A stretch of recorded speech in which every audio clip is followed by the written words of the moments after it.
Welcome back to the Renegades of Puck podcast. Welcome to the Rebirth Sports full game recap. Let's go all the way back to October the 6th of the year 2023 when the Nashville Predators were closing out the preseason in Carolina versus the Hurricanes. This is how new coach Andrew Brunette deployed his lines in this game.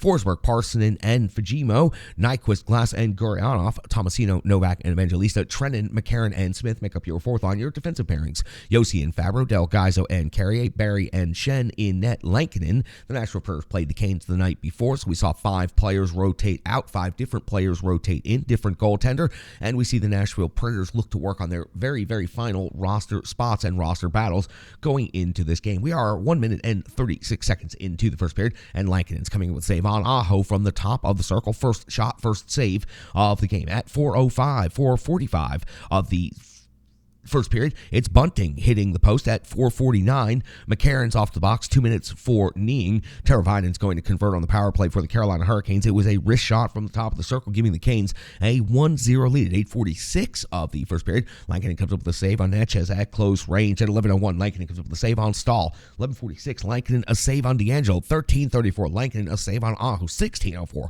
Lankinen a save on Drury. Lankinen very busy. Nashville Predators offense. Where is it? Well, we find it right here. 16:24. Anderson comes up with a save on Fujimo. New Nashville Predator playing in his second game with the team, already making a difference. 18:05 at the first period. Lankinen comes up with a save on Natchez again. 18:42. Bunting off to the box.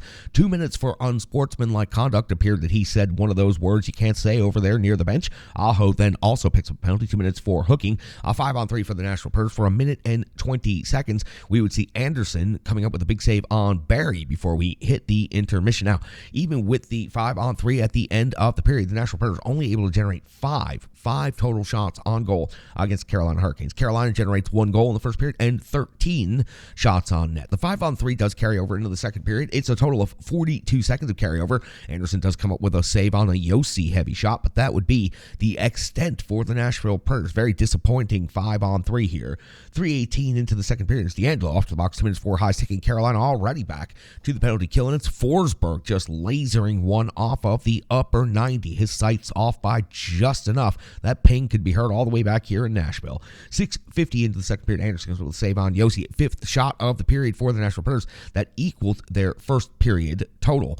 8:07 of the second period. Anderson comes with a save on Tomasino with the blocker. At 8:57, Jarvis hits the post on a 2-on-1 off of a great feed from Burns. 9:31, Anderson comes up with a save on Glass. 12:38, Anderson a save on Barry's backhand. 13:58, Trennan wins the battle on the half wall, fires it towards the puck. McCarron doing a great job setting the screen and looking for an opportunity for a rebound perhaps or a deflection there at the top of the crease. It turns out his tie-up of the defender allowed that shot to go off the defender's skate without the defender ever seeing it and redirects into the net. So Trennan is awarded with the goal. He just wheeled off the half wall and threw it at the net, and it goes in. Good job by McCarron. He does pick up an assist on the play. 13:58, we've got a tied hockey game through the second period. 16:31 of the second period, Anderson comes with a save on Tyson Barry. Barry, again, looking very good for the Nashville Predators so far in this preseason. 17:29 of the second, Lankinen comes up with a save on Pesce off of the rush. 19:09, Jarvis, after a bad turnover by the Nashville Predators below the goal line, comes crashing down the slot and finishes the play, giving Carolina a 2-1 lead at the 19:09 mark of the second period. In case you've never heard it before, it's your first year of coverage here with the Nashville Predators and the Renegades of Puck. Goals in the first minute and last minute of a period always carry so much more momentum and so much more weight, and no doubt that's going to happen right here. The Nashville Predators put up a much better performance in the second period, generating 11 shots total on goal, but Carolina ends up with 19 total at the end of the second period and maintains a 1-goal lead, 2-1. We go into the third period, 3:09 into the third period. Lankinen coming up with a save on Burns at 4:19.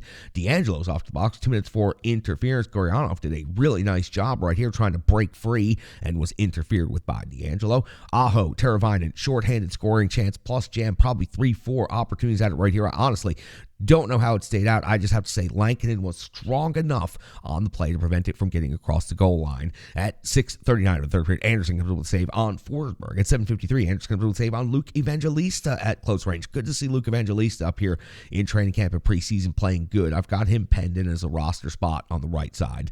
9:42, Lankinen comes up with a save on Netsch as we flip to the back of the sheet to see how the rest of the game goes. In 11:33, we find out that Carrier is off to the box. 2 minutes for cross-checking. Lankinen comes up with one more big save on Natchez on this shorthanded situation. 14:46 of the third, Lankinen comes up with a save on Martinuk. 15:22, Natchez finally gets his goal for the Canes, making it 3-1. 15:45, just 23 seconds later, Bunting makes it 4-1. And at 16:05, I just made one more note because it was the Preds' last opportunity of the game. Anderson comes up with one more save on Philip Forsberg. Your final is 4-1 in favor of Carolina. Just the previous night before, the Nashville Predators won 5-1 in the same matchup, and the Carolina Hurricanes outshoot Nashville 34-23 in this game, putting a wrap on the NHL preseason for the Nashville Predators.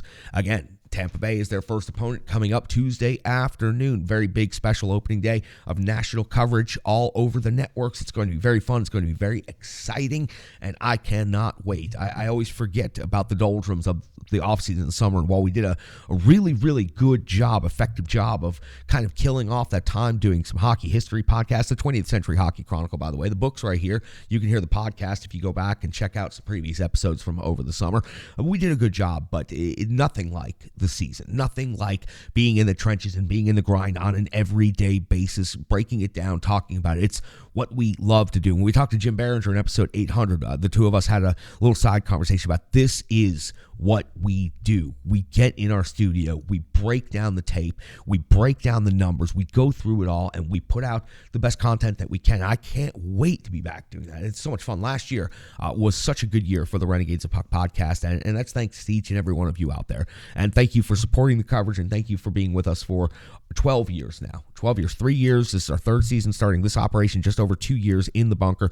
Before that, 10 plus years on the radio here in the Nashville area. We will take another quick break. We'll come back. When we come back, we'll go through the normal. We'll go through the analysis, and then we will go through the box score, and we'll have everything covered, wrapped up, and ready to go for the regular season right here on the Renegades of Puck podcast.